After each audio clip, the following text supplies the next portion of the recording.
Good day everyone, I studied the arm for a week and I'm going to show you what I've learned so far from studying the arm and how I broke them down and how I studied the anatomy and the materials I used to improve my drawing of the arm. Hopefully it has improved. I'm very sure it has improved, right? So the first thing we're going to talk about or how I studied the arm is that whenever I study, I do get a group of references, right? I don't just lean on one reference, right? So I'm after the arm, the next thing I'm going to study is the leg, which is going to kind of complete my study of the human anatomy so far, right? So whenever I study, I don't just lean on one material. I lean on multiple materials. So I would have my I'll get a book that I like or I trust. It could be Morpho, it could be Anatomy for Sculptors, it could be any artist that is your favorite artist or like favorite art book. You just pick one of them and then look at it, right? You then look at what they have there, and I don't just lean on one material. So I look at the book, and then whenever I get bored of the book, I could go on YouTube, maybe check out a Proco tutorial or a David Finch tutorial. If I'm bored of that, I could go on Pinterest and check out what they have to say, check out references, Pinterest references, and I could see cool breakdowns that other artists have done, right? So I don't just lean on one material. That's the first thing I would say. So while I'm looking at these materials, I'm not just watching the YouTube video like that. I'm actually taking notes on my drawing tablet or whatever means that you're using. It could be your drawing notebook or whatever. I take notes and actually note keywords that those artists say and things that I would like to remember when I'm drawing, and then I apply it to the next study in which I'm going to do. And then the next step I do is that once I'm a bit familiar with the muscles that are involved with the human, with whatever like parts that I'm looking at, it could be the head, it could be the arms, the limbs, it could be the torso, it could be the back, it could be the legs, whatever I'm looking at, right? I then move on to get real life references or real life images. Usually sports images are usually the best because they actually show the muscles and the human form being contrasted and being flexed in different ways, so that it can present a bit more of a challenge for you when you are drawing. So that's what I do. Something like this lady playing ping pong or table tennis over here. I get an image like this, a reference like this. The part of the human body in which I'm focusing on, I then target it, and then I could get an anatomy or a muscular structure of the human body by my side, and then I'll break them down, looking at the human muscular system as a reference to sort of guide me, and that is how I walk when that's kind of like the entire journey whenever I'm doing studies. And then finally, I could just get the references like this and then just draw them from scratch. And then I could notice the muscles or not, but I just try to have fun. And that's just the last phase usually of the studies that I do. And then the next thing I do is that I'll talk about it on YouTube. YouTube has presented me like, as a great platform for me to sort of refresh my memory and properly learn well, because it's part of my learning process. Because whenever I know that I'm going to have to record a YouTube video about what I've learned, it's I sort of retain things a bit more, because it's sort of like during exams when you know that you are going to have to talk about the information that you've retained during your during your sleepless nights of burning the candle and whatnot. You have something that is sort of going to prop you up and fire you up to kind of retain that information a bit more. Not necessarily putting myself under pressure, but just having it at the back of my mind that this is something I'm going to talk about. So I'm more inclined to retain things a bit better. And I would encourage everybody to use YouTube and talk about whatever it is that they're studying on YouTube. Yeah, anyways, so I'm just going to quickly in this video, to be honest, that's just all I do. That's just the last phase. The last phase is the YouTube phase. I'm currently in that phase right now, and from there I'm going to move on to another anatomy part of the anatomy and do the same thing. And yeah, that's just it. That's the entire process. And just here we're just going to quickly do one of the sort of breakdowns that I do whenever I'm studying sort of have fun with the reference I have here, focusing specifically on the arm, and we're going to sort of break it down, right? And I'm going to talk about what I learned, like how I would break this down based on the current knowledge that I have.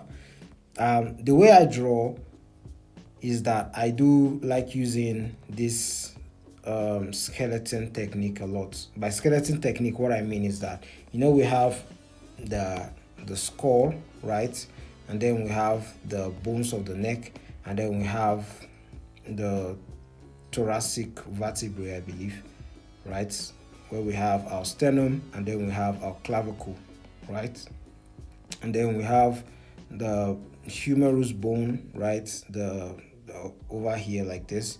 Then we have our radius and ulnar bones, right, like this. And then we have our pelvis area. Then we have our tibia, femur, and whatnot, right? And then we have phalanges over here like this, right? So this is sort of like the simple shape that I usually keep in my head whenever I sort of draw, or whenever I approach any figure drawing. I do have this simple form at the back of my head whenever I draw, and I've had this ever since I was like 13, and I read what do they call it, fantasy cartooning by Ben Cladwell. This is a technique that has always been helpful to me because it's very simple, it's very rudimentary. You can actually show it to a 3-year-old or a 5-year-old, right, and they could easily draw. If you are telling a 3-year-old to draw this, not a 3-year-old necessarily, but like a 7 to 10 year old, right, you tell them, you give them something like this, and you just tell them to use a stick man drawing, right, it will be easier for them, right, because they could just then do something like this, right, and then they could do something like this, right, and then do something like this, and then do something like this, and then do like this, something like this, and then like this, and then go like this and like this and like this. And this isn't wrong, in my own opinion. This isn't a wrong way to draw. There's nothing wrong with drawing something like this. This is one way I would approach drawing a complex pose like this. And then from there, you can then begin to add a bit more detail. So I would suggest, it looks ridiculous, right? But I would suggest that you try and make things as simple as this. Using simple shapes is very useful. That is, well, apart from like drawing with this skeleton in mind, using simple shapes is very helpful for me, right? Whenever I talk about simple shapes, I'm talking about cylinders, I'm talking about triangles, I'm talking about squares or rectangles, I'm talking about spheres, right? But if you're someone that struggles with different angles, you could actually use something like this to improve your drawing. And from there, you can then start using like your intuition to sort of spot the drawing rather. Like you can then begin to add detail and then fill up the image, right? You can then fill up the image and then improve on it. But you've actually gotten the pose. And if you are doing comics, this is one easy way that you can improve your figure drawing. At least for me, that's what I do sometimes. And then you can always adjust. Right? And you see how much easier it is to draw because of this simple technique. So that's something that can be helpful for you if you're someone that struggles with figure drawing. Don't be ashamed to just use the stickman figure, in my opinion. It's just that you can make it a bit more complex by adding a bit more extra parts to it when you're drawing. Right, so simple shapes noted. So the next thing I'm just going to quickly talk about is drawing the forms of the arm, and since I'm specifically focusing on the arm, right? So we have this pose over here. I would suggest when you're drawing, it is good to get something that actually shows. Let me show you. I have it here.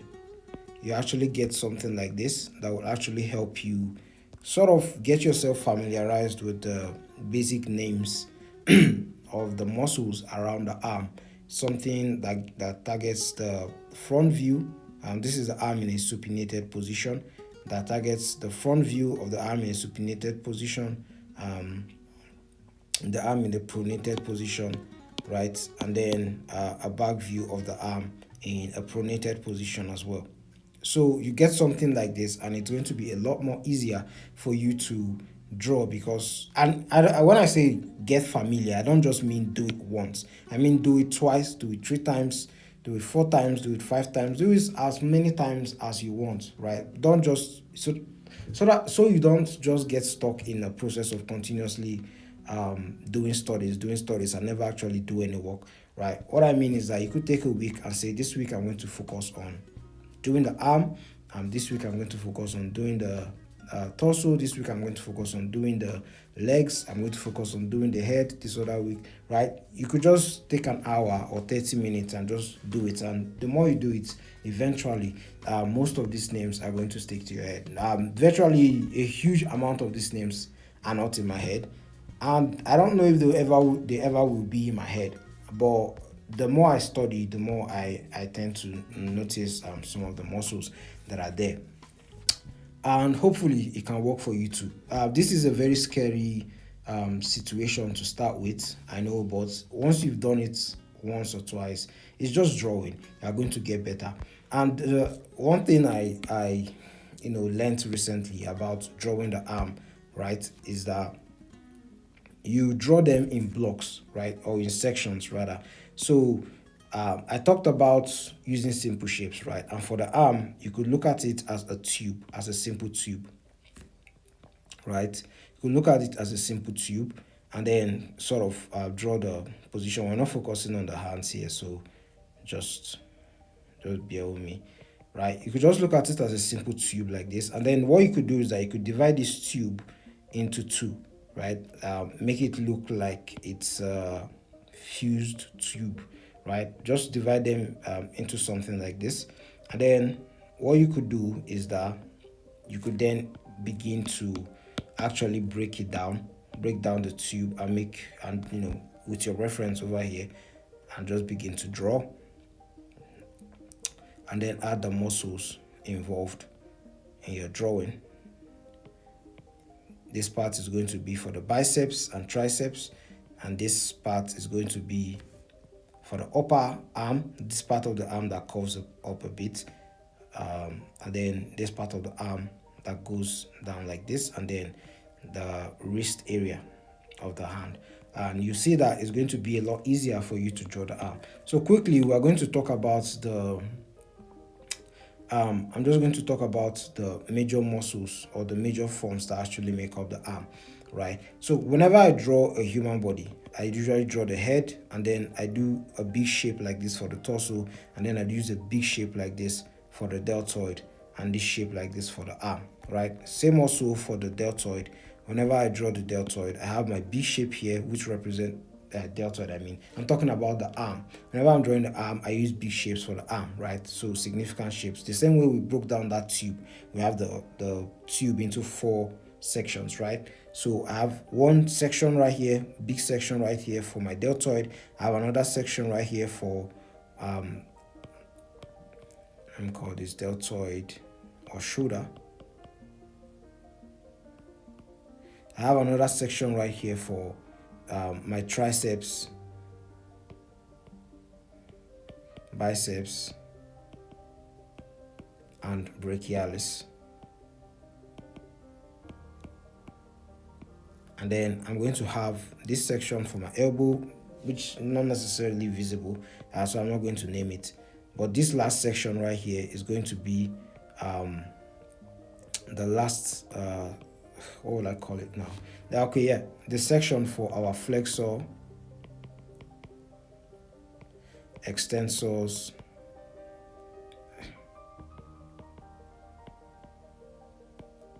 and ridge muscles.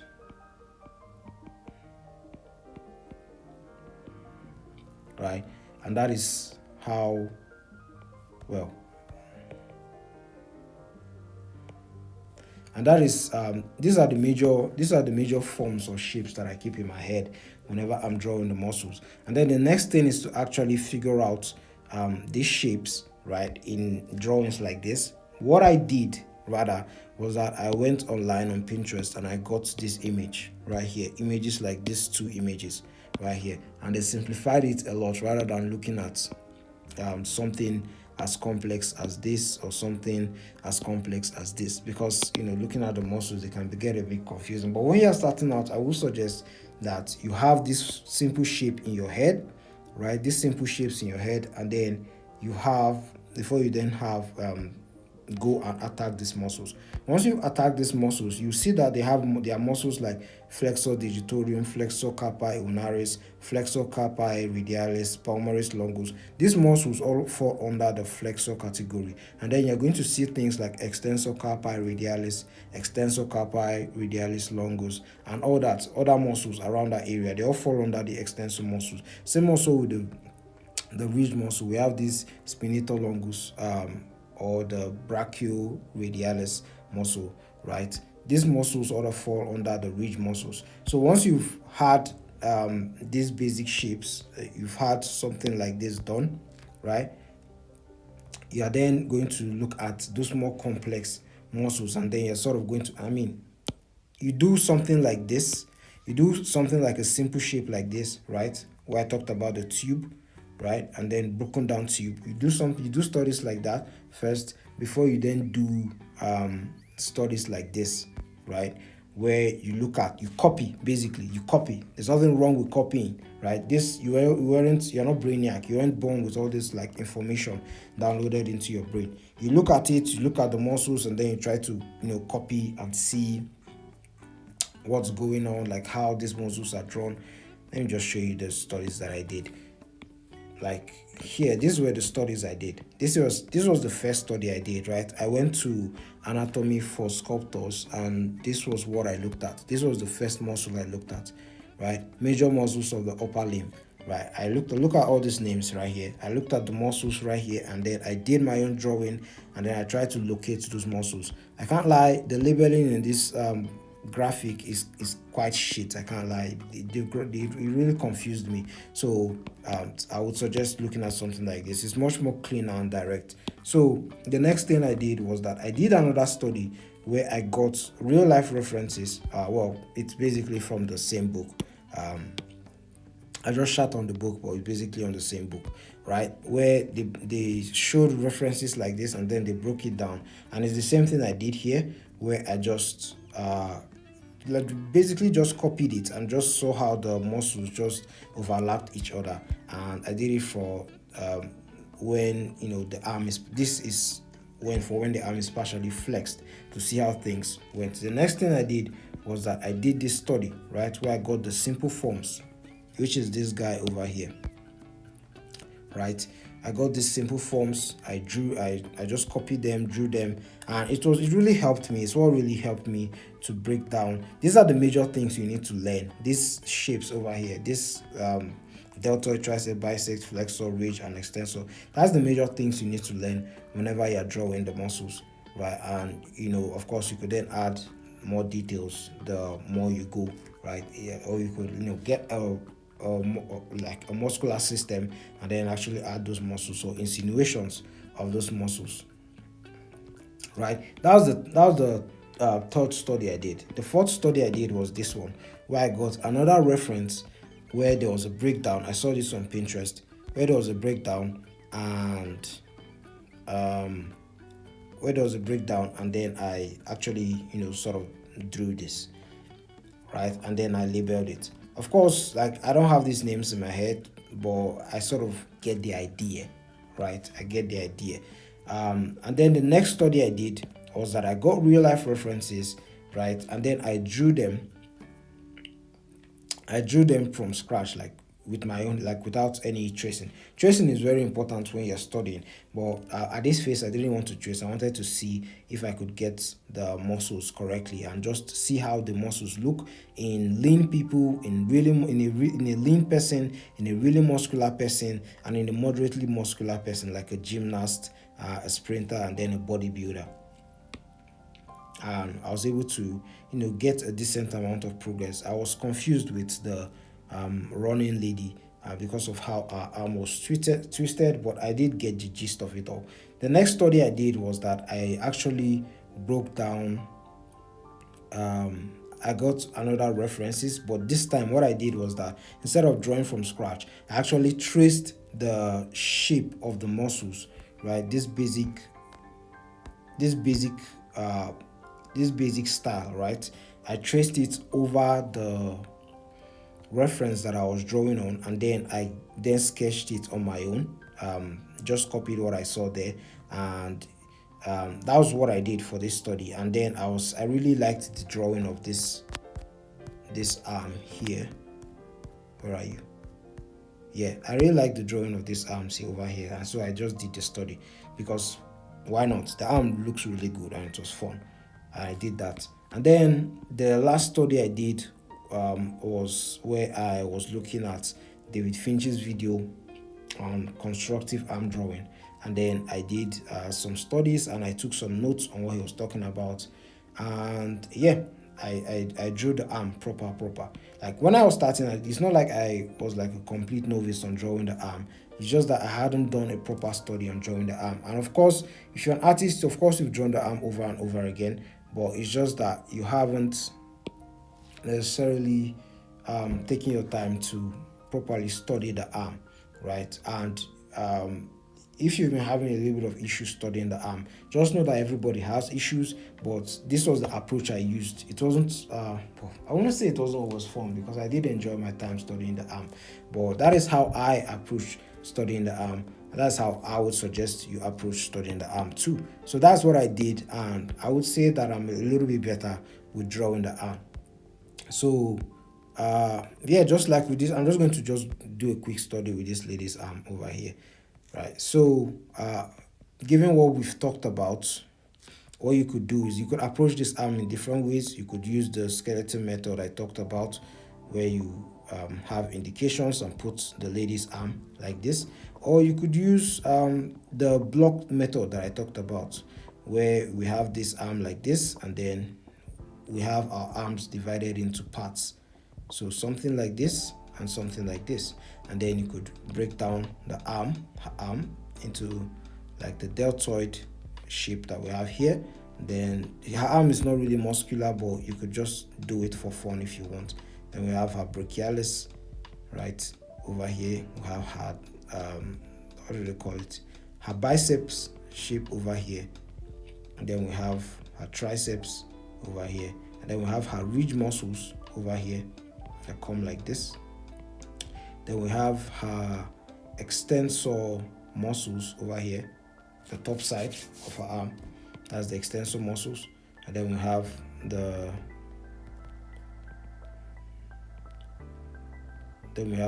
flexors muscles over here like this. Yeah, I hope I'm not confusing. Yeah, something like this. And then we'll have her wrist,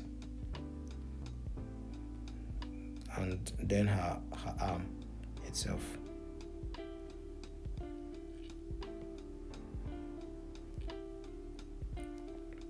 And then we'll have ping pong lady drawn.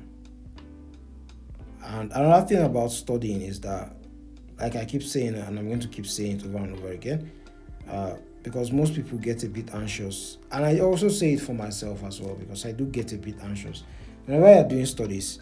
Like, don't be scared to like make mistakes or do rubbish, as people would say. Don't be scared to do that. Like, just try to do what you can. You definitely make bad studies and bad drawings and things like that, but just try to note at the back of your head that you are just trying to progress in your learning, right, in your journey. You're just trying to progress. The purpose of study or training is to figure out what you're bad at and try to work on it, right? Whenever you see professional athletes perform on the field, that is not the that's not like their final form usually, right? They didn't just wake up and become as good as that.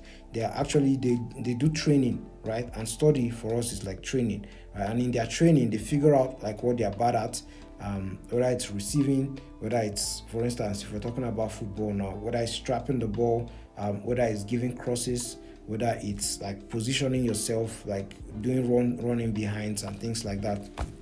You figure out the technicality of your work or what you suck at so that you can work on it, and that's what essentially study is about.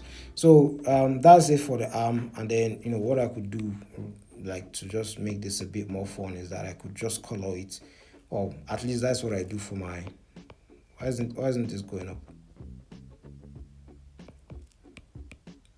I could just color this, and then I would label it.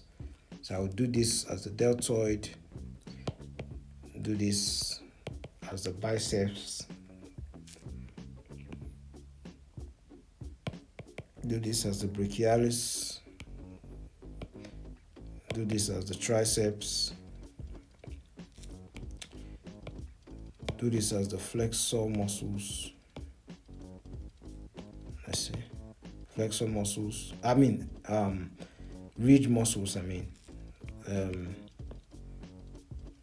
Do this as the extensor muscles, right? And then do this as the flexor muscles. Right. So simple studies like this is what's going to make you better, and and that's just it. And well, is that it? That's just it, right? So what you could just do studies like this, just get references and just follow what I've talked about. Like this lady, for instance. And another thing I would like to talk about just quickly is that whenever you're drawing the arm, there's one thing that I saw that's fun, and I usually forget to note this whenever I'm drawing, is that there is this bit of counterbalance whenever you look at the arm, right? So let me just import this image so that I can show you on a proper drawing. Right, so we have this image over here, right?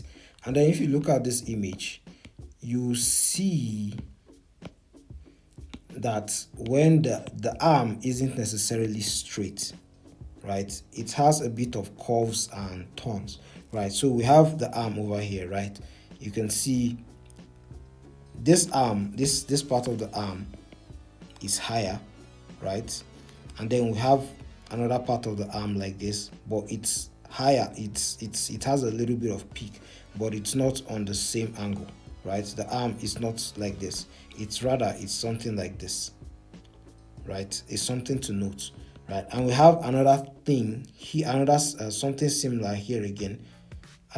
But let's just simplify it. We just have something like this here. There's a peak here like this, but here it is dragged a bit down, and then so we have down here again.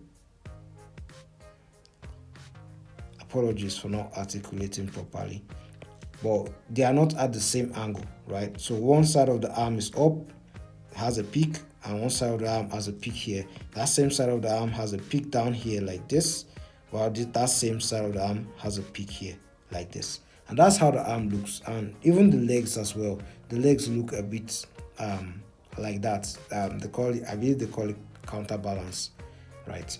So that is something to note about the arm. You can also see that here, and you could also like sort of do look at that here.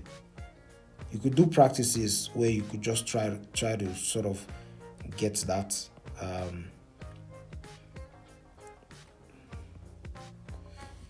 right, get that like shape or understanding of the arm. So you can see it's not straight, right?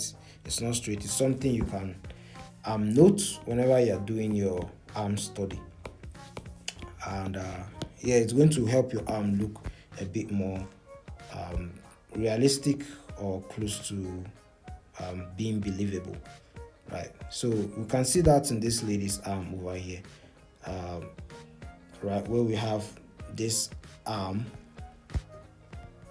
You can see that this arm, there's a peak here, in this arm, right, and goes down. But over here, the peak is down here like this, so it's not straight, and it goes down. So you can always note that in different references. Even for this arm, right, in a different angle, you can see that there is a peak here, like this is his deltoid for his right hand, right, and then there's a peak here that goes down, right, but here it's just straight, and then the peak is at this bicep region, right, like this, and then there's another peak over here, right, like this, and then there's no peak here, there's just this little guy, this bump over here, but there's a peak down here, right, and then it goes down. And that's how your arm can have a little bit of, you know, character when you're drawing it. Mr. Brachialis, of course, right? So that is well, let me just see if I can just draw this arm, right? I don't know if you can see that same thing on her leg, like with her thigh here. You can see that same thing I was talking about with the counterbalance, where her leg has a peak over here and then it goes down, but the peak for her arm doesn't just come until like this part of her leg. Anyway, I just thought it's something fun to note. And the same thing for the leg with her calves. Anyway, we're not doing figure drawing, we're just focusing on the arm.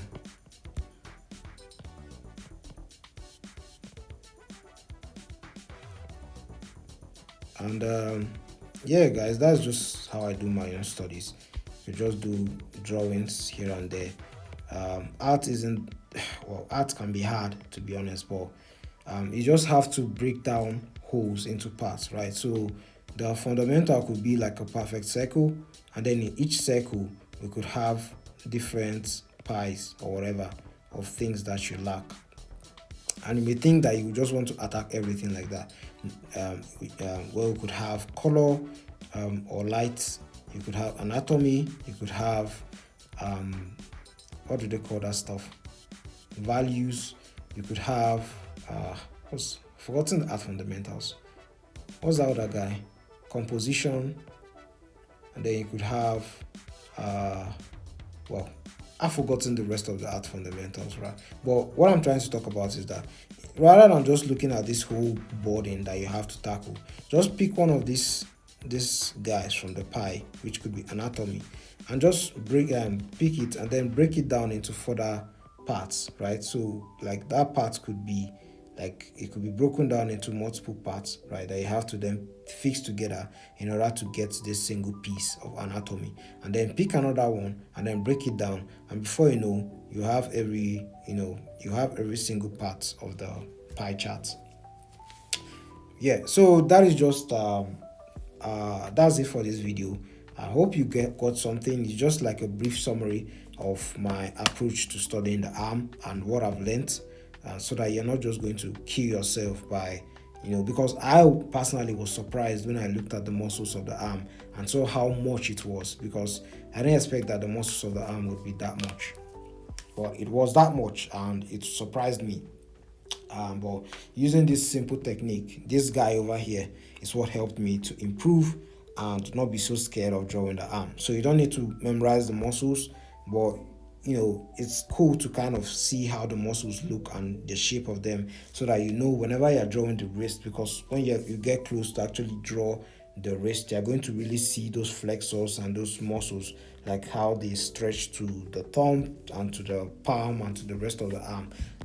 They are kind of important to note, right? But you don't need to memorize them, but you need to note that they are there, so that whenever you're drawing a close-up view of the hand, like in whatever it is you're doing, whether it's figure drawing, cover drawing, or comic book or storyboard, you're going to kind of understand what's going on there. So that's it for this video. Hope you learned something. If you like the video, please give it a thumbs up, like and subscribe. We're trying to get to 2K this year. help a guy out and get us there. And I'll see you in the next video.